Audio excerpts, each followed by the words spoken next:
the mother, the word for rahmah in Arabic. So if we say mother here,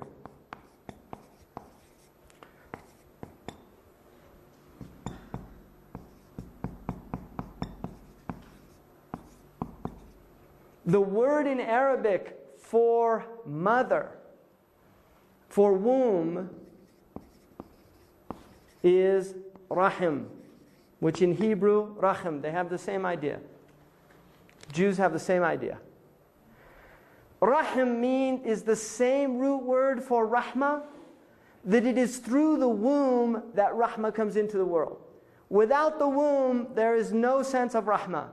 And the womb is seen as one of the greatest rahmas, because one, it is a rahmah in that this helpless creature is protected in the womb by a caring, loving individual that does not want harm to come to that which is growing in her and being nurtured because of her mercy.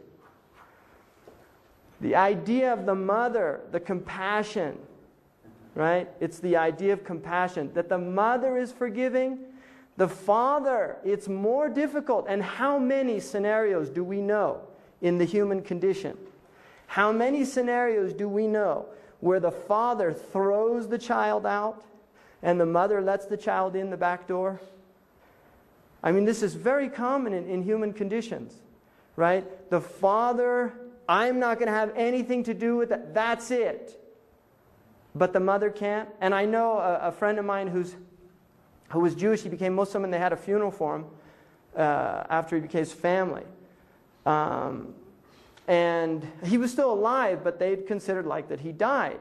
But his mother used to send him cookies on his birthday, right?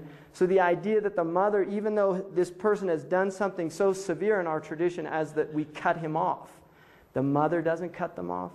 It's very difficult by nature. And this relates to the womb. The womb is empty. There's room in the womb for forgiveness, right? There's room there for forgiveness. Look at the womb. By its nature, the womb is a very small room in the midst of woman, and yet it can expand to take in so much. It has this flexibility, and it bleeds, right? It bleeds. The womb bleeds. It renews itself. And these are very powerful metaphors and images for this idea of immanence.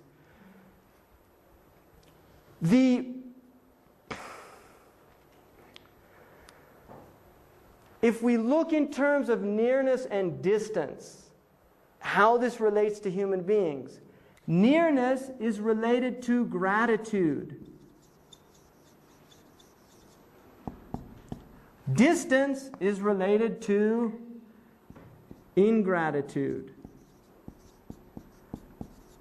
Nearness is related to iman. Distance is related to kufr.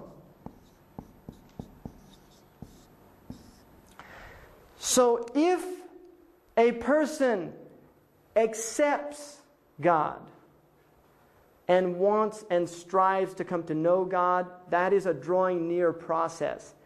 This is where we differ from the angels. The Quran says there is no angel except that he has a fixed place. The angels are fixed. It's not an upwardly mobile job. They are fixed. The cherubim, muqarrabun, are the nearest. And then, and also the great angels, Jibra'il, Israfil, Seraphiel, Mikael. These are the close angels in the angelic realm. But they are fixed. They don't disobey God. They only obey God out of jabr, compulsion. The human being has this interesting aspect to him or her. And that is, the human being can choose one of two things.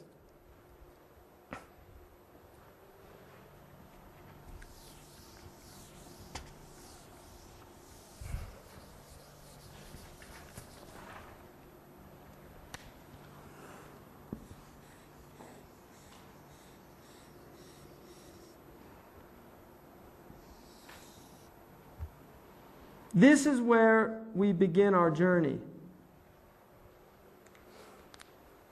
The Quran talks about two phenomena. One is called darajat, which are upwardly.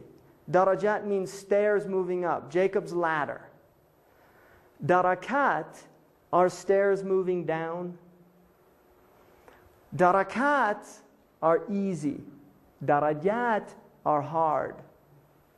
And the difference between them is the jim letter and the ka letter. The jim letter in the Arabic science of the letters is a shidda letter. It's a hard letter. The ka doesn't have the same shidda. It doesn't have the same hardness. An individual at this point, as a child, it is born according to the Muslims in what's called the fitra nature, which is submission. The very first state of the child before the nafs begins to develop, and I'm going to explain the nafs. The very first state of the human being is submission. There is a famous teacher from Morocco. One of his students asked him, how do we come to God? How do we arrive to God? He went upstairs and he came down with a newborn. And he said, until you're like this, you don't arrive to God. Right? Until you're like this, you don't arrive to God. The idea is until you are helpless before God. Until you recognize what your human attributes are in relation to the divine attributes. Because we are godlike. You see, the human being is godlike. You know, Shakespeare's idea of the paragon of animals. Right? How like a god, this human being. This form, the symmetry, the will, the volition, the power, the sense of independence, the ability to transform, the creative capacity within the human being. The human being is godlike. But this is delusional because he is only godlike in relation to creation.